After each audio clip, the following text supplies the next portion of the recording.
Catatan dalam video ini bersumber dari arsip nyata.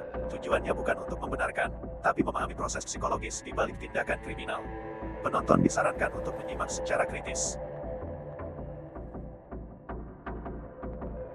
Satu buku tua, tersembunyi di bawah tempat tidur berdebu, berisi lebih dari sekadar tulisan.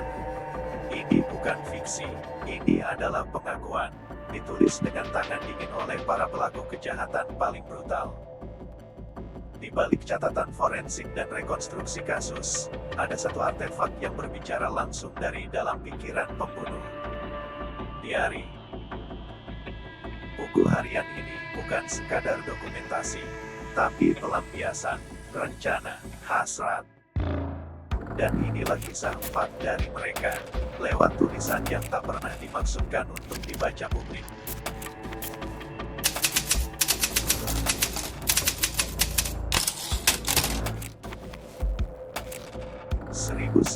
1928, Lea Fenward Penitentiary.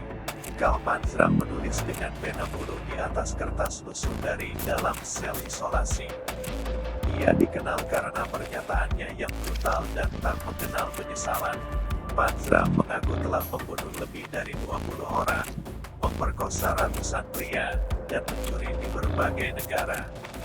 Dia menulis bukan untuk menyesal, tapi untuk membentuk umat manusia. Panzram menolak semua norma. Dia menulis sebagai bentuk pembangkangan total. Menurut analisis forensik tulisan, gaya tulis Panzram keras, tajam, dan ditekan kuat, mencerminkan kemarahan yang mendalam dan kepribadian agresif. Bagi Panzram, dunia adalah tempat yang jahat, dan dia merasa menjadi produk dari sistem yang korup.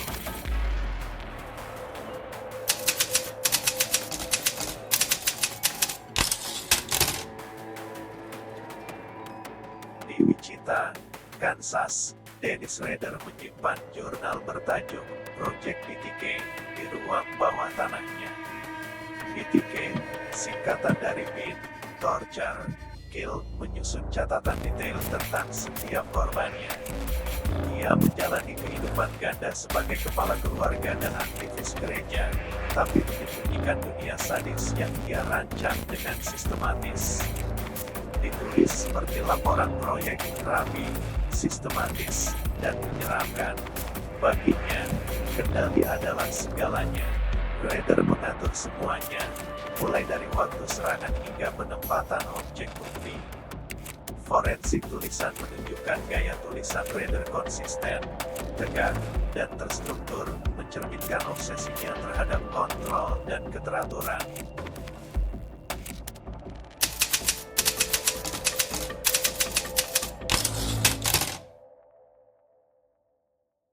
Wesley Allen Dodd dikenal sebagai salah satu predator anak paling mengerikan di AS.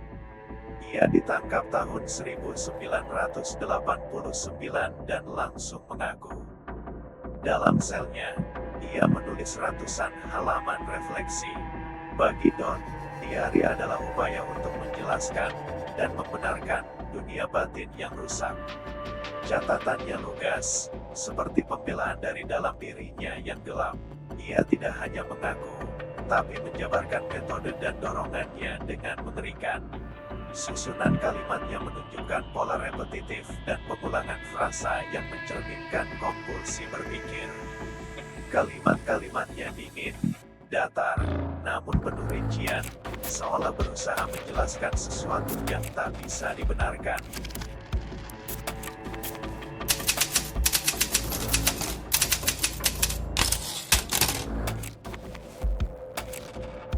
2008, Edmonton. Mark Mitchell berpura-pura menjadi pembuat film horor. Ia memancing korbannya melalui internet dan menulis semuanya dalam file bernama SK Confessions. Dokumen ini sangat menyerupai alur serial Dexter, tokoh fiksi yang dia idolakan. Dokumen itu ditulis seperti naskah film horor, padahal isinya adalah pengakuan nyata.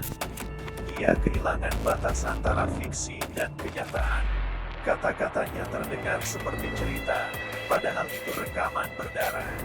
Gaya bahasa dalam tulisannya menunjukkan narasi dramatis, Penggunaan kalimat kompleks dan sudut pandang orang ketiga seolah dia menyutradarai dirinya sendiri. 4 pria, 4 buku, 4 dunia batin yang gelap. Setiap kalimat bukan hanya catatan, tapi jendela menuju ketidakseimbangan batin. Analisis tulisan mereka bukan hanya menyingkap isi pikiran, tapi struktur kepribadian yang terdalam.